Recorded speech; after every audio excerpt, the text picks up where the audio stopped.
I failed to notice any such development. Tell me this, Stevens. Do you not care at all? Aren't you curious? I wouldn't say I'm not curious, sir. However, it's not my position to display curiosity about such a matter. It's not your position, huh? I suppose you believe that to be loyalty, do you?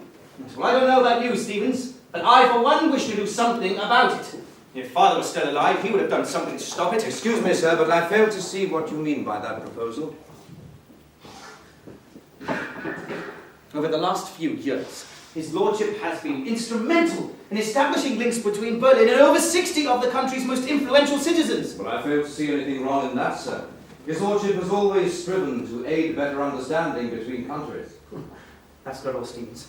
At this very moment, His Lordship is discussing the idea of His Majesty himself visiting Herr Hitler. Well, it's hardly a secret our new king has always been an enthusiast for the Nazis. Well, apparently he is now very keen to accept Herr Hitler's invitation. And His Lordship is doing all he can to remove Foreign Office objections to this appalling idea! I'm very sorry, sir, but I fail to see that His Lordship is doing anything other than that which is highest and noblest. What on earth can I do to convince you something rank and ruinous is happening at home? How then can I offer my fervent dissension, short of penning columns, another worthy term? Don't you care what His Lordship does? Are you unaware, those who dwell below, of this foul affair, where this thing will go? Don't you care what His Lordship does? Take the matter to task, don't you ever ask, don't you want to know?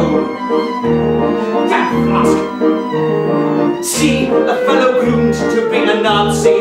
I should take a horsewhip to them all, but when in Rome, I can't see a way I could make this much clearer. Black, white, good and evil, I'd paint in monochrome. Don't you care what His Lordship does? So you wish to share secrets with a foe, so they can prepare land and knock out blow. Don't you care what His Lordship does? Take the man aside, look away his eyes, tap him in the side, chip away his pride.